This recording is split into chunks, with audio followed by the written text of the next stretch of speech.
My little brother won't let me eat his leftovers anymore. What should I do? Just before dinner, I stumble across a trending post. My little brother won't let me eat his leftovers. What do I do? The replies have already hit 99 plus. OP, are you being abused at home? Do you need legal help? Stop eating leftovers, I'll send you money, go grab a nice meal. But the OP firmly replies, you've got it wrong. My brother treats me really well. I'm the one who wants to eat his leftovers. Then, does your brother need legal help? Where I'm from, only the dog chained outside the door likes leftovers. My brother has loved leaving food on his plate ever since he was little. For years now. I've been the one finishing whatever he doesn't, but lately, I don't know what's gotten into him. He suddenly won't let me eat the leftovers anymore, won't even give them to me. What do I do? Does my brother hate me now? Loving the drama, I casually reply, yeah, your brother probably found himself a new big sister out there and doesn't need you anymore. But the second I hit send, a bowl shatters in the kitchen. I drop my phone and rush over. Ophelia, are you okay? Ophelia is standing at the stove, the sleeves of her turtleneck rolled up, revealing a slender, pale forearm. The blue-rimmed porcelain bowl below her hand has split clean in two. Seeing me, Ophelia flips her lit phone face down. Sorry, my hand slipped. Didn't mean to scare you. I hurry over, flip her hand over, check it carefully, and can't help complaining. You're the one who almost got hurt. Why are you apologizing to me? Ophelia is always like this, never taking her own well-being seriously. Okay.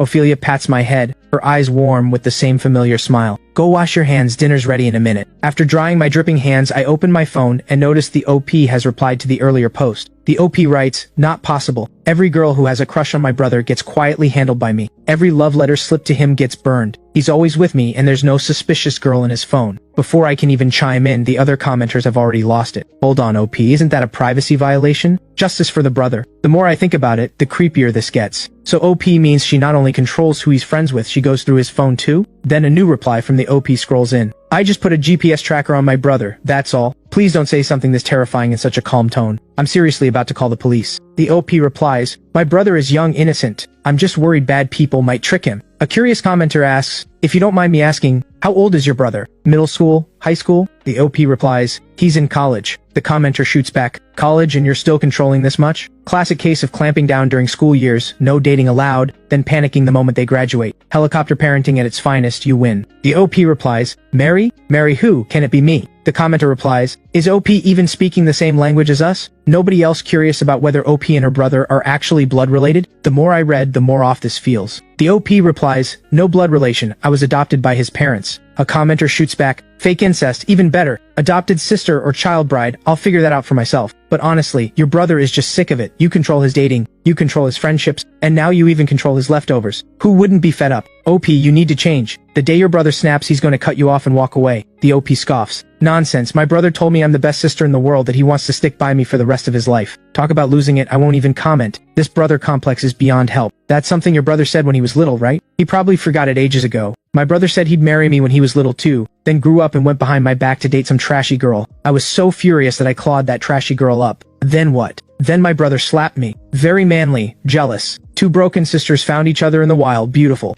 Doesn't this just prove childhood promises don't count? Everyone outgrows them, only the big sister takes it seriously. The OP doesn't reply again. Maybe rattled, maybe just logged off. The family setup in this thread actually sounds a lot like mine. Ophelia also came to my family when she was 8. At first I didn't like her much, feeling she was stealing my parents' attention away from me, and I pulled plenty of nasty pranks on her behind their backs. But Ophelia treated me so well that little by little I came to accept her. In my heart she truly became my sister. I quietly count myself lucky. Thank God Ophelia isn't anything like the sister in that thread, otherwise I really couldn't handle that. Ophelia's cooking is as flawless as ever. I'm a picky eater. Very few foods make it past my standards, yet Ophelia somehow, I have no idea how, nails my exact preferences every single time she cooks. I got greedy and piled on a few extra bites. Now my stomach is protesting, painfully full, but glancing at the bottom of my bowl, there's still half a serving of rice I can't finish. Across from me, Ophelia has barely eaten anything the whole meal, absent-mindedly poking at the rice in her bowl with the tip of her chopsticks. For some reason, her mood seems off, even though she was fine before dinner. Ophelia, I call out. Ophelia immediately snaps back. The shadow in her eyes fades almost instantly, almost like a reflex. You are full? I nod. Ophelia naturally reaches out and takes my half-finished bowl of rice away. Wait! I instinctively reach to stop her, my fingertips almost touching the rim of the bowl, but she moves in one fluid motion. She has already picked up her own chopsticks, scooped up a small bite of my leftover rice, and put it into her mouth. She even takes a bite of the leftover tomato and egg from exactly where my chopsticks had been, chewing with complete ease, as if it's the most natural thing in the world. Don't eat what I left behind, I protest. I already told you about this. She lifts her head from the bowl and looks at me. What's wrong? She swallows the food in her mouth, her expression gentle, yet her eyes carry a quiet stubbornness. Haven't I done this for you ever since you were little? Why Why was it fine before and not now? Come on, Ophelia. I'm not a little kid anymore. When I was small, I watched a cartoon that said anyone who wasted food would fall into the hell after death, suffering endless starvation to learn the value of food. It scared little me so badly I didn't dare leave a single bite uneaten, and the result was I forced down so much I made myself sick. My parents rushed me to the hospital that night. By my bedside, Ophelia gripped my hand tight, clearly terrified herself. She lowered her eyes and whispered a quiet promise. The punishment from hell, I will bear all of it for you. So don't be afraid, Caleb. You'll be okay. From that day on, to spare me from hell, every bite of rice I left, every drink I couldn't finish, even ice cream I'd only bitten halfway, all ended up in Ophelia's stomach. It became an unspoken habit between us. It wasn't until college, eating with my dorm mates, that I happened to mention it. My roommates stared in shock. Your sister has the patience of a saint. If it were my sister, she'd slam the bowl over my head. But what's your sister going to do when she starts dating? If a guy finds out his girlfriend regularly eats her brother's leftovers, he's going to feel weird about it. Only then does it hit me that the way I treat Ophelia really has crossed a line, and besides, why on earth does it have to be my leftovers she eats? She's not a dog. Remembering the post I scrolled through before dinner, I feel even more uncomfortable about the whole thing. Anyway, Ophelia, stop eating it. My tone comes out firmer than I expected. From now on, I'll handle whatever I leave behind myself. Ophelia's movements freeze. She lifts her gaze and looks at me for a long moment. The air turns instantly stiff. After a while, she sets down the bowl, her voice flat and unreadable. Fine, I won't anymore. After parting on bad terms with Ophelia, I feel guilty about how I handled it. Wanting to soften things and apologize to Ophelia, I offer to wash the dishes after dinner. Ophelia pauses, then lets out the faintest little laugh. What, all grown up now? Too grown up to let me wash the dishes anymore? That single line strangles every word I had ready to smooth things over, choking them dead in my throat. She walks into the kitchen without looking back. The rush of water rises, like an invisible wall. I find Ophelia completely unreasonable today. What did I even do? All I did was tell her not to eat my leftovers. Is that really so wrong? Her attitude lights my fuse. My own temper flares up. I throw the dish rag onto the table and snap, "Wash them or don't, I don't care." Then I head straight to my room. My hand grips the doorknob with a force that almost feels like venting, and I slam the door shut with a loud bang. I open my phone and see that earlier post has been updated. The op writes, "My brother refused to let me eat his leftovers again tonight. He said he's grown up now and will handle his own things from now on. What am I supposed to do?" Already fuming, I see this post and get even more worked up. I angrily reply, "Leftovers, leftovers, all you know is leftovers. Wouldn't it be nice to eat something fresh? Why insist on the scraps?" Another commenter chimes in, "Now you've got me curious. Are our brother's leftovers really that good? Looks like the user above is another seasoned leftover eater. No way. And that's my brother, not our brother."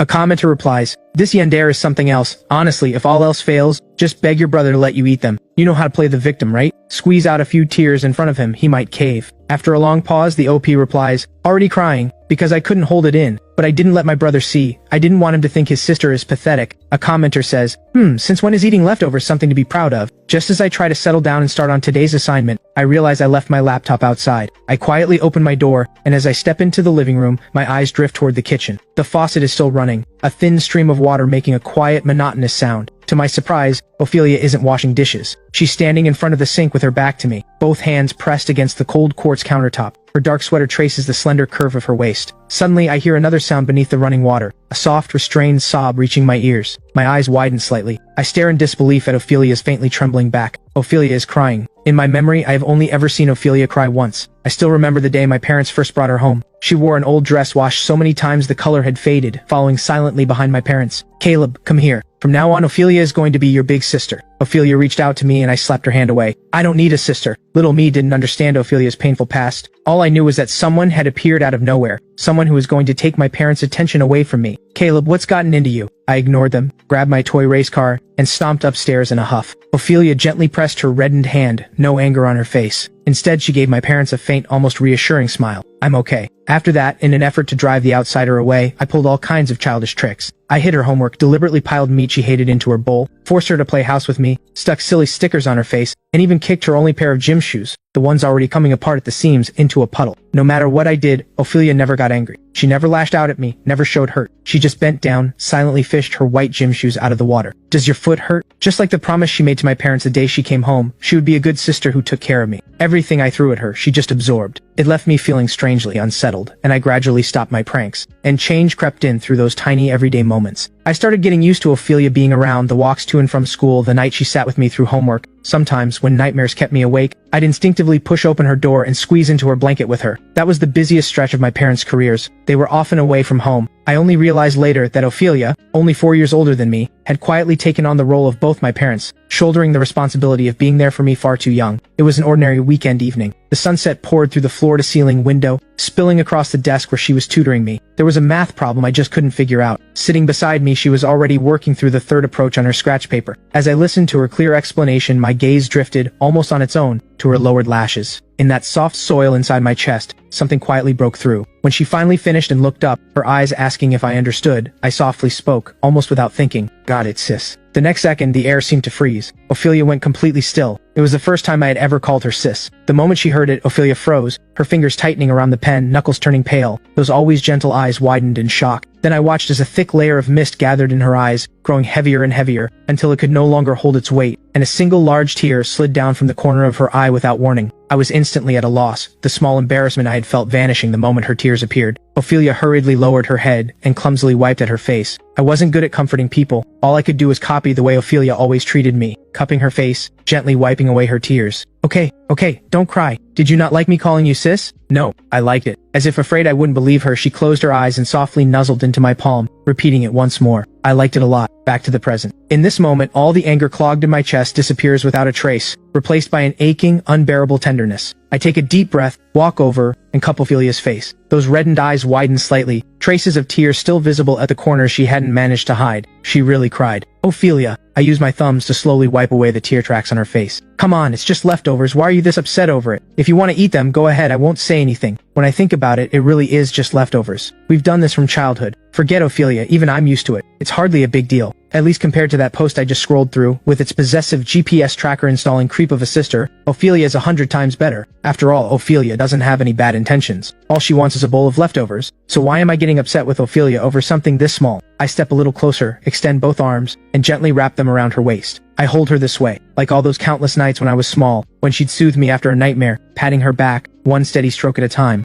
Ophelia, don't cry. It's my fault? No, it's my fault. She lowers her head into the crook of my neck, her hair tickling my skin slightly. I keep wanting to hold on to the little version of you, forgetting that you've grown up now, that you have your own thoughts. But the more Ophelia blames herself, the guiltier I feel. Isn't growing up a good thing? Saves you from worrying about me all the time. I really wish I could worry about you for a lifetime. Come on, where's a sister who takes care of her brother forever? What happens when you fall in love and get married? Ophelia doesn't answer. She just holds me tighter. What about you? When you fall for someone, will you stop wanting your sister? I freeze. I really hadn't thought about that. Compared to Ophelia, who got countless love letters growing up, my luck with girls is genuinely terrible. Forget girls with crushes or anything flirty. Even girls willing to come near me at school don't really exist. Anyway, there's no one like that in my life right now. Remembering how upset Ophelia just was, I decide to play along. Of course not. How could anyone compare to my sister? You're the best. Ophelia gives a pleased little hum, rocking me gently in her arms, clearly very pleased with my answer. After making up with Ophelia, my mood lightens considerably. Once I finish the assignment due tomorrow, I stretch. When I open my phone, it's still on the earlier screen. The thread has gained hundreds more comments, some venting, some giving advice, but most of them just fanning the flames. Why are you hiding? Don't you know tears are a woman's greatest weapon? What are you waiting for, OP? Those leftovers won't eat themselves. If the brother's leftovers don't go to his sister, who else would they go to? Haha. Keep going and OP's heart is going to break again. For some reason, this thread gives me a suffocating feeling. Oh, turns out I just had my shirt on backwards. User above, stop, I'm dying. I can't help laughing. But maybe because the situation feels so close to my own, a strange faint sympathy stirs in my chest for the OP. I'm about to seriously offer a suggestion, but when I scroll to the OP's latest reply, the smile freezes on my face. Accidentally let my brother see me crying. He cupped my face, wiped away my tears, comforted me, even said it's just leftovers, told me to eat them whenever I want. Looks accidental, totally intentional. OP wins again. Wow, the brother's actually sweet. He's going to be even gentler with his future girlfriend. The next second that comment shows as deleted. The OP replies, no need to worry about that, my brother said it himself. How could anyone compare to my sister? You're the best. User above, you really had to provoke the yandere sister. Blocked already, huh? She's remembered something her brother said offhand as a kid for this many years. This one line is going to stay with her till the grave. Told you, tears work. Thanks, just sent you 20,000 on the side. How much? Oh no, this is getting out of hand. Switch me back to the wholesome channel. Is this giveaway still going? Yandere sis, I gave you tips too, sis. OP, you can have all my leftovers. I'll only ask for 5,000. Sorry, no obligation here. I only eat my brother's leftovers. I don't have the heart to keep scrolling through the rest. At first it seemed like just a coincidence. After all, with how algorithms work, you're bound to stumble across related posts. And besides, the person posting is nothing like Ophelia. Ophelia has always been gentle and mature, popular in a way that makes people envious, always attentive to how I'm feeling. The OP, on the other hand, is a full-blown control freak, burning her brother's love letters, blocking him from dating, acting as if her brother belongs to her alone. That's why I never once linked the two of them in my mind. But can there really be a coincidence this perfect in the world? Why does every scene the OP describes, every line of dialogue she shares match exactly what just happened between me and Ophelia tonight? The thought slides up my spine like a cold snake. I scroll back to the post, hunting for clues. My eyes finally settle on the line the OP wrote earlier. I just put a GPS tracker on my brother, that's all. I don't sleep well that whole night. I don't even notice my alarm go off, not until Ophelia knocks on my door, jolting me awake. Get up or you'll miss your class. College does assign students dorms, but I've never had to actually live in one. Ophelia worried I wouldn't adjust, so before the semester even started, she bought me an apartment near campus, and worried I wouldn't eat properly on my own. No matter how busy work got, she'd come over and cook for me whenever she had time, just like last night. Ophelia treats me this well. If I could, I really wouldn't want to think badly of her. Compared to my exhaustion, Ophelia actually seems to be in a great mood today, humming as she sets breakfast in front of me. Try it. The poached eggs you said you wanted last time. The yolks are perfectly round, the sauce drizzled just right, with crispy pan-fried bacon and asparagus on the side. On any other day, I'd find it heartwarming, the fact that something I mentioned in passing still gets remembered by Ophelia. But today, this thoughtfulness makes me feel a creeping, inescapable pressure. Suddenly a shadow falls over me. I look up and meet Ophelia's stunning eyes. Why are you so distracted today? She leans in so close enough that I can clearly see my own reflection in her eyes. Are you not feeling well, or is something on your mind? Nothing, just had a bad dream, still shaking it off. Ophelia studies me quietly for a few seconds, then straightens up, her tone returning to its usual warmth. Eat first. I'll drive you in a bit. The apartment is close to campus, but because it's about to rain, Ophelia drives anyway. Watching the streets blur past, I bring it up casually. Ophelia, do you remember Marcus? Yes. Your high school deskmate. Why bring him up out of nowhere? He actually messaged me yesterday. Said he started dating someone in college. Super controlling. Apparently she even installed some kind of tracking software on his phone. Needs to know where he is every second. I pause, quietly watching her expression. With how advanced tech is now, is it actually possible to pull something like that off completely undetected? It sounds kind of scary. Ophelia's expression doesn't show a single crack, her eyes still focused on the road ahead. That kind of unhealthy relationship you should stay far away from. She gives the warning first in the tone of a sister, then casually addresses my actual question. But technically speaking, if you have someone's phone for a few minutes, it's not hard to plant a hidden program. Or even simpler, through a shared cloud account's location feature you can pull it off too. Oh, you know about that too. The car comes to a stop. She leans over to unbuckle my seatbelt, her nails brushing lightly against my hair. Of course I know. I've always kept an eye on these things for you. She ruffles my hair, her eyes soft. Because I'm your sister. I think I finally escaped, but barely 2 steps from the car, Ophelia calls out to me. Wait! I turn around to see her waving my phone, the polar bear charm tied to it swinging along with emotion. Silly, you forgot your phone. It's the first major course of the semester, something I'd been genuinely interested in, yet I can't take any of it in. Thinking about what Ophelia said in the car, I find myself fiddling with the charm on my phone. When I was little, I had a polar bear plushie, but one day it suddenly disappeared. Apparently the new housekeeper didn't know any better, thought it was too worn out and threw it away. But I needed to hold that plushie to sleep every night. It was my security blanket. Since it was a discontinued model, my parents couldn't find another one. I was heartbroken for a long time, but there was nothing anyone could do, until a few months later, when Ophelia gave me this little polar bear charm. She'd made it herself, a perfect replica of the polar bear plushie I remembered. The carved wooden bear, no bigger than half a finger, was somehow this detailed. Who knows how many times she'd practiced alone before finishing something this fine. I looked at her pale, slender fingers, covered in tiny scratches from wood splinters, and thought she was a complete idiot. I know this probably can't replace what that polar bear meant to you, but you can keep this with you and touch it whenever you miss him. If you don't like it, I'll make another. No need, this one's perfect. I sniffed, my eyes stinging. Even my parents thought that polar bear was just some ordinary plushie, didn't understand why I was so upset. Only Ophelia knew how much it meant to me. Ever since then I've kept this charm with me, even though the surface has worn smooth from years of handling, I still can't bear to throw it away. Thinking about this, a wave of unspeakable regret rises in me. Maybe I'm overthinking it. Ophelia treats me this well. How could she ever bear to do something that would hurt me? Maybe there's just been some misunderstanding. A sudden urge surges through me. I want to find the OP from yesterday and ask her directly. I open my phone and tap into the forum only to find the entire post is gone. I find the OP's account from memory, but the profile only shows 4 cold words. User has been deactivated. Caleb? Huh? The semester just started. There shouldn't be anyone here who knows me. I turn around and see a vaguely familiar face from memory. I hesitate for a moment before calling out her name. Chloe? She arches her brows, and 2 faint dimples appear on her cheeks. Good thing you remember me, or I'd have been searching for nothing. During the summer after 11th grade, my school organized a joint summer camp in another province. There, I met Chloe, who was attending the same camp. Even though we came from different schools and different cities, we surprisingly hit it off. After the camp ended, we exchanged contact info, promising to stay in touch. Looking for me? My voice carries disbelief. Didn't you block me on every platform afterward? You said you'd contact me when you came to the capital.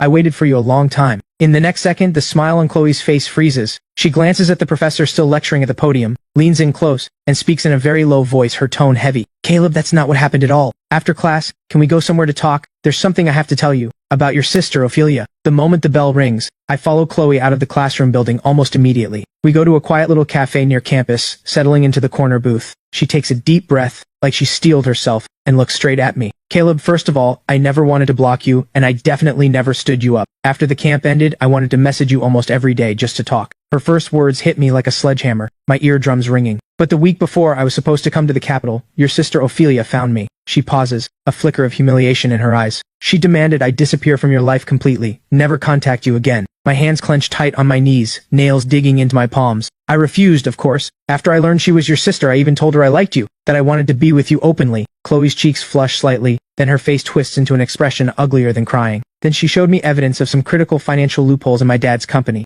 the kind that could destroy us. She told me if I didn't comply, she had plenty of ways to bankrupt my entire family. And that's not all. Chloe looks at my pale face and continues. She kindly reminded me to stay away from you. Said it was for my own good. I thought that line was strange, so I did some digging afterward. Caleb, think back carefully, from middle school all the way through high school. Weren't all the girls who got even slightly close to you slowly drifting away? Don't you have almost no close female friends? My mind goes blank, my body trembling slightly without my control. Yes, the middle school class rep who always tutored me, her father got transferred for work and she suddenly moved schools. The upperclassman who often studied with me in high school not long after, broke a bone in an accident and took half a year off, and several others. Their faces blur through my mind, all leading to the same ending, disappearing from my life completely. No, that's not right. I instinctively push back, though even I find my own words weak. Ophelia started taking over the family business in college. When she's busy, she's away from the capital for long stretches. We weren't at the same school, weren't even in the same place. How could she possibly know what was happening at school? Chloe is quiet for a moment, then suddenly says, what if your sister had eyes inside the school? A thought flashes through my mind. I remember Marcus, that athletic boy.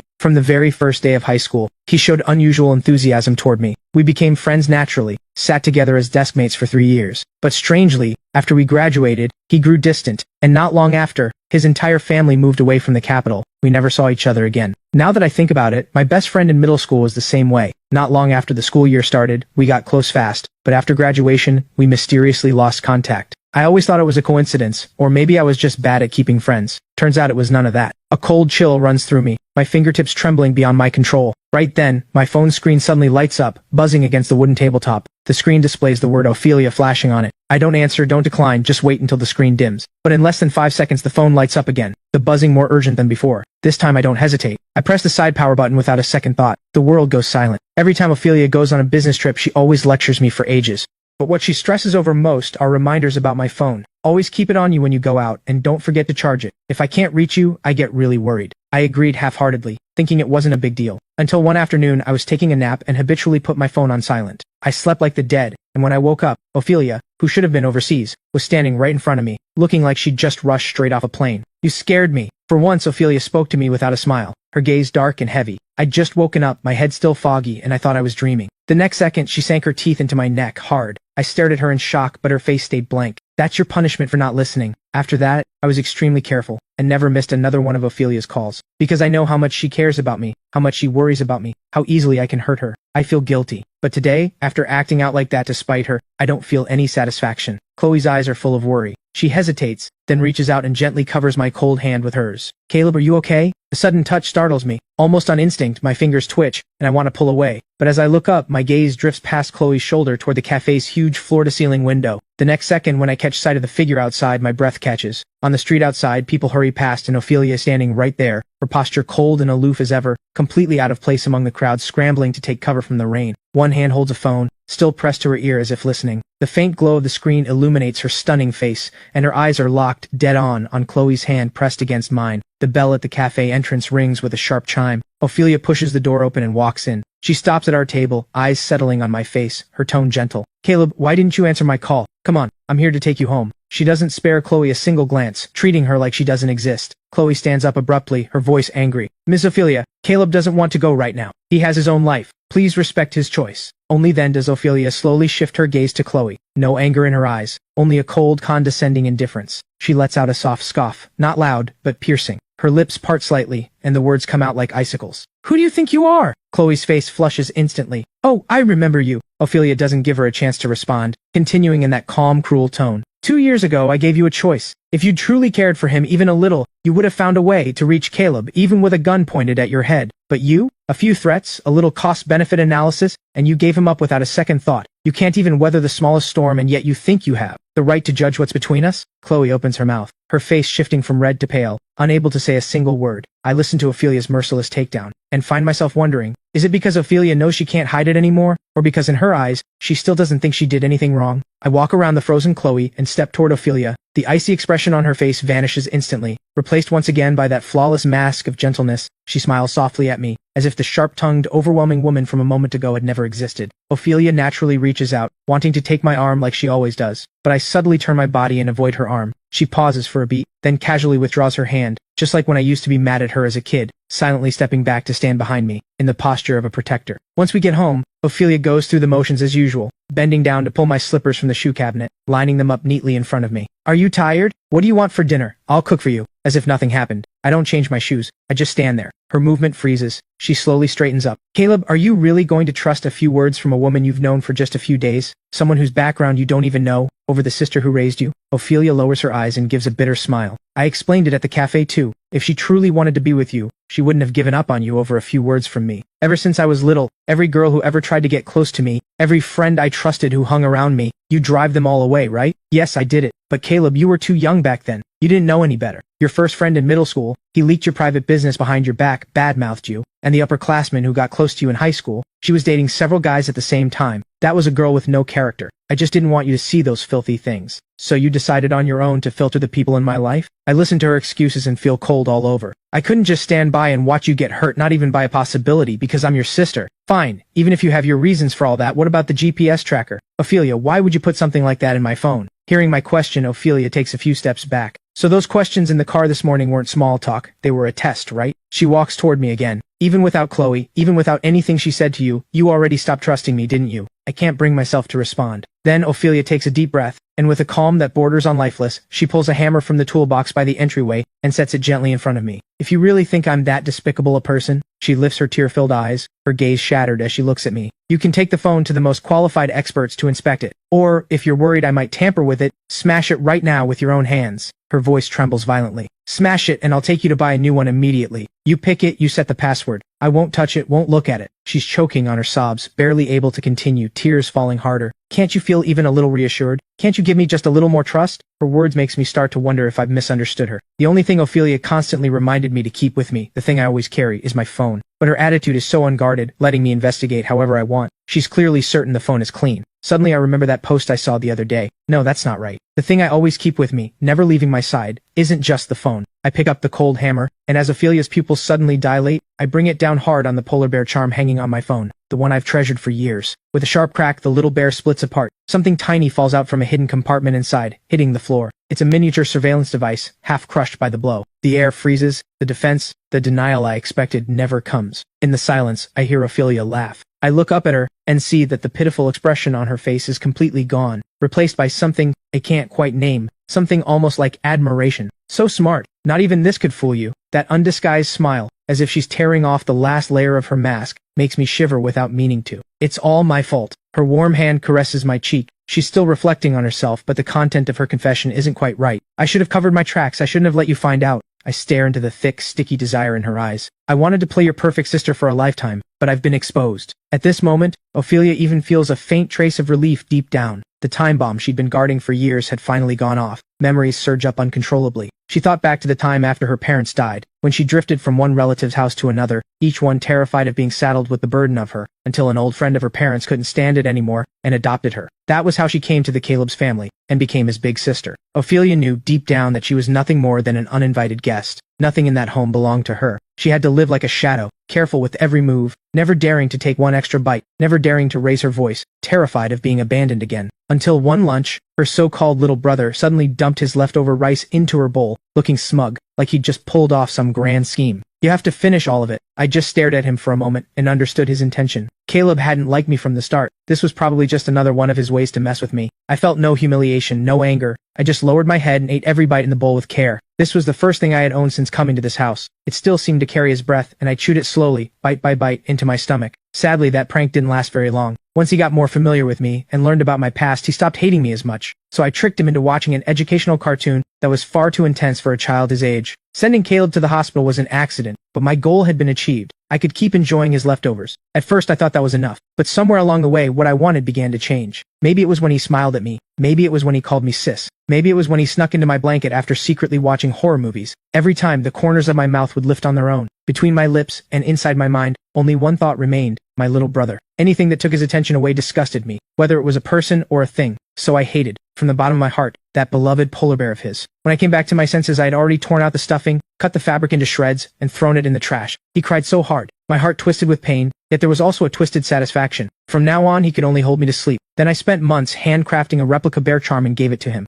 Watching him smile through his tears, watching him treasure it and hang it on his phone, I had succeeded. I had replaced that eyesore of an old toy with something I'd made myself. And inside that tiny charm, I had already planted the eyes that would watch his every move. Only this way could I make sure he stayed within my sight forever. Only this way could I ease that ever-present suffocating fear of losing him. I thought I could control all of this forever, weaving a safe cage out of tenderness and lies. Until this moment, when he smashed that cage with his own hands, time seemed to flow again. At this point, there's no meaning in hiding it anymore. I curl my lips, speaking with a flatness that borders on cruelty, telling him all the things I had buried deep. Suddenly, a sharp slap lands hard across my face. The force is heavy, and my cheek burns instantly, yet I feel no pain, only sorrow. Looking at Caleb's furious face across from me, I can only think, his hand hit me that hard, it must hurt him so much. So I really am twisted after all. Ophelia, what is all this for? What's the point? What for? A long time ago, someone else had asked me the same question. Marcus, Caleb's high school deskmate, once, after finishing his usual report on Caleb's daily activities, suddenly asked, Ophelia, if you like Caleb and want to date him, you could actually date. I had never thought of being Caleb's girlfriend. Couples could break up, marriages could end in divorce. But siblings was perfect. No matter what happened, no matter how big the fight, this bond would always lock us together. Now I take a deep breath, no longer running from it, facing this twisted, suffocating feeling for the first time. Because I want to stay with you forever. After that, I was trapped by Ophelia, locked inside the apartment she'd bought for me. She still played her role as my sister, cleaning and cooking, her eyes always trailing after me with a dying, hollow sorrow. She stands outside my bedroom door, knocks, and calls me out for dinner. I lie on the bed and pretend not to hear. Then she pries open my locked door. No wonder the toolbox in this house is so fully stocked. You were waiting for this, not even bothering to put on an act anymore, are you? She doesn't dodge, doesn't flinch, as the pillow flies at her. You went silent, I was just worried. Ophelia, look at yourself. Do you have even an ounce of the sister you're supposed to be? Her pupils contract. Her lips part as if she wants to say something. I don't have a sister like you. I refuse to acknowledge you as one. My attitude toward Ophelia has returned to what it was when we first met, even harsher than back then. But the difference is Ophelia can no longer take it the way she once did. She's grown noticeably thinner, dark circles forming under her eyes. The front door key is hidden somewhere I can't find, leaving me no way out. Even so, every night she sits outside my bedroom door, like an abandoned stray cat. She locks me inside this apartment, fooling only herself, as if this could somehow keep our relationship intact. But both of us know perfectly well this can't last, because my parents are coming back. Mom pulls me into a hug the moment she sees me. Son, did you miss me? I nod. She looks me over. You look thinner. Did you give your sister your food again? Ophelia finishes setting down the luggage and steps out from behind us, greeting them. Mom, Dad. Mom takes one look at her and gasps. Ophelia, why are you this thin? Ophelia glances at me, gives a small smile and says nothing. Dad says a few words of concern, then starts discussing company matters with her on the side. I can feel Ophelia's gaze lingering on me the entire time. She looks like a condemned prisoner waiting for the axe to fall. Actually, the reason we came back this time is to ask if you want to transfer to a university overseas. I asked around. That university happens to have your favorite major and it's internationally renowned. If you want, we can arrange the transfer. I don't refuse. I just say, let me think about it. A loud crash erupts beside us, along with Dad's startled shout. Ophelia has collapsed to the floor, unconscious. She's rushed to the hospital. The tests come back showing severe malnutrition and low blood sugar. My parents are stunned. Ophelia almost never gets sick, hardly even caught a cold growing up. These past few weeks, despite Ophelia, I'd been pretending to go on a hunger strike, refusing to eat her cooking, while secretly ordering takeout. I had no intention of starving myself, but Ophelia was different. If I didn't eat, she ate nothing too. The fact that she lasted this long is a testament to her strong constitution. In the end, she still couldn't hold out. Even unconscious, Ophelia's brow is tightly furrowed. Mom stands in the hospital room, exchanges a look with Dad and asks me, Caleb, did you and Ophelia have a fight? You suddenly reached out to us, asked us to fly back, even had us look into overseas schools for you. But before we left the country, we asked you, weren't you the one who insisted on staying behind to live with Ophelia? My parents are absolute workaholics. Their careers always come first. For years, they've been expanding the business overseas, and the domestic company has fallen entirely on Ophelia's shoulders. Back when they were leaving, they'd asked me if I wanted to come along, but the thought of leaving Ophelia all alone seemed too cruel, so I stayed. Dad tries to soothe things over. Siblings don't hold grudges overnight, just talk it out. I lower my eyes and say, I don't want Ophelia to be my sister anymore. Mom freezes, instantly understanding what I mean. But you know, I already asked Ophelia about this. She doesn't want. Of course I know. Before my parents left the country, Ophelia had told them herself that all she wanted was to be my sister, to stay by my side and take care of me. I let out a cold laugh. It's not that she doesn't want to, she doesn't dare. She's afraid that the moment our relationship changes, it won't be as unbreakable as siblings. She's a complete coward. If I don't force her through methods like this to face what she really feels, who knows how much longer she plans to hide inside the shell of being my sister. Dad falls silent, then finally sighs. Just don't push it too far. My parents originally planned to stay a while longer, but unfortunately, the overseas company runs into a sudden crisis, and they need to fly back as soon as possible. Ophelia is still in the hospital, so I see them off at the airport. We watched Ophelia grow up too. If the two of you can really be together, we'd feel reassured. She's always put you first, but don't take advantage of that to keep bullying her. I'm a bit indignant. How am I bullying her? If I told them what Ophelia had done, not a single thing of it would be less extreme than mine. But of course I have no intention of telling my parents any of it. Pushing Ophelia to this point hadn't been easy. After watching my parents pass through security, I'm about to head back to the hospital when a soft, cold body presses against me from behind. Ophelia is hugging me tightly. Caleb, I was wrong. I know I was wrong. Don't leave, please. She's still in her hospital gown, barefoot, her breathing ragged. If you can't accept me as your sister, then let me take on a different role by your side. Anything, as long as you don't leave me. The airport is full of people, watching us curiously. I want her to let go, but her words spark my interest. A different role? What kind? How about a maid? She almost makes me laugh out of sheer disbelief. She freezes in place, looking at me in despair. I shake off her hand and start listing her crimes. Ophelia, you owe me a lot. You intercepted my confessions, sabotaged every relationship I might have had, robbed me of the chance to experience normal love. How are you going to make up for all that? She freezes again, like she can't follow my logic. A faint confusion in her eyes. Tears well up, mixed with a flicker of hope. Do you mean you're willing to be with me? In your dreams? I cut her off immediately. Who said anything about dating you? I want you to give me back my polar bear plushie. Who gave you the right to destroy my things without my permission? You have to give me a one-of-a-kind one. One that only listens to me, that will never betray me. The request is clearly beyond her comprehension. She just stares at me, not quite understanding what kind of plushie I'm even talking about. Seeing how dazed she looks, I turn as if to leave. Whatever, I'm out. No, I get it. She panics instantly, grabbing onto me, not even bothering to figure out the plushie thing. I'll be it, just don't leave. I'll be whatever you want, however you want me to make it up. Only then do I reluctantly stop walking. Then Caleb, give me your plane ticket and passport for safekeeping. Give her an inch, and she takes a mile. Don't think this means I've forgiven you. I'll be watching. If you don't perform well, I can kick you out any time. During that period, Ophelia practically scoured every white polar bear plushie in the world. She even pulled every connection she had to track down a copy of that discontinued plushie she'd destroyed years ago. Every time, she'd bring one to me with hope in her eyes. Is this the one? And I would just lazily lift my eyelids and answer in a flat, emotionless tone. No. Her shoulders would visibly slump, and she'd silently set the bear aside. As the living room fills up with polar bear plushies, I finally lose my patience. Ophelia, this is the last time I'll say it. I want you to give me back that plushie. I deliberately emphasized the word you, my eyes locked on her. If I come home from class tomorrow and I still don't see. I pause, looking at her ashen face, and add, then I really am leaving. This time, I'll make sure you can't even find my flight information. After that, I don't look at her again. I turn and walk back to my room. The next day I come home from class as usual. The entryway is dim. I bend down out of habit to change my shoes, but when I straighten up and look toward the living room, I freeze completely. Only a few wall lamps are lit. In the warm, quiet, dim glow, Ophelia kneels silently in the center of the rug. She's wearing a soft cream-colored loungewear dress, her hair falling over half her face. Only her hands, gripping the hem of the dress, tighten slightly. The tips of her ears and the side of her neck, flushing a faint pink with shyness. The image alone is striking enough, but what truly stops my heart is what's on her head. A fluffy, slightly clumsy, adorable white bear hood, and around her neck, a familiar golden bell, identical to the one that hung from the polar bear plushie she destroyed all those years ago. With each soft breath she takes, the bell gives off a barely audible chime. She looks at me, her throat moving with difficulty, breaking the silence of the room. Caleb, is this the kind of bear you wanted? My heart slams hard in my chest. A massive, overflowing sense of control and satisfaction surges through me. I walk over slowly, my steps light, like approaching a wild beast that has finally been tamed. I reach out with my fingertips and gently touch the bell at her neck. In fact, Marcus had witnessed every twisted moment of their story. Now, here's his side. Avoiding the crowd, I head to a quiet corner of the school playground. I dial that familiar number, ready to give my boss the usual report on her brother's activities for the day.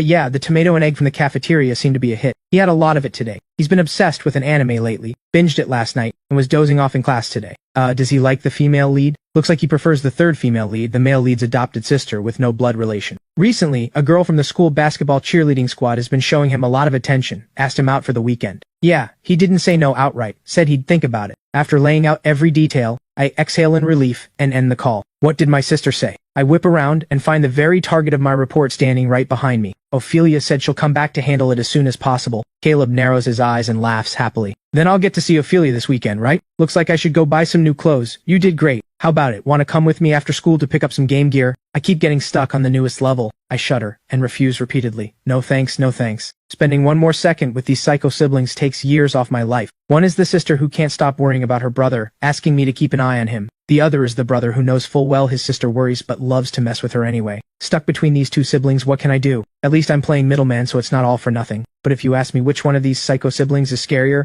my vote goes to Caleb without a doubt. We spent all of high school together, so naturally, I know more than most. I know Caleb has a secret backup phone. He'd take it out to look at it during breaks. I once accidentally caught a glimpse of the photo album on that phone, packed with pictures of his sister, every kind of setting, every period of time, most of them taken from hidden angles. I also know Caleb has a secret burner account following every one of his sister's social media profiles. He even dug up Ophelia's own burner account. He just quietly watches over her life, completely unaware that there's anything wrong with what he's doing. Sometimes, when he sees someone on her account interacting with her too much, he'd get angry, then force me to make a phone call, making up some fake news like her brother has fallen for someone else just to provoke her. I never wanted to do this kind of thing. After all, even if the news was fake, once Ophelia heard about it, whoever was involved was definitely going to suffer. When I refused, Caleb would coldly throw money at me. I couldn't say no. Well, mostly I couldn't say no to the money. So I'd call Ophelia, give my usual report, and seeing Caleb still glaring at me, I thought it over and finally said, Ophelia, if you're doing all this because you like Caleb and want to date him, then actually you could just confess to him directly. Caleb went quiet, waiting alongside me for Ophelia's reply on the other end of the line. How could I? I just want to be his sister for the rest of my life. Hearing Ophelia say that, I was stunned. What kind of sister does this to her own brother? I instinctively looked at Caleb, expecting him to be furious. Surprisingly, he wasn't. He listened silently to Ophelia's answer, then suddenly laughed, something flickering in his eyes that I couldn't read, and didn't want to ask.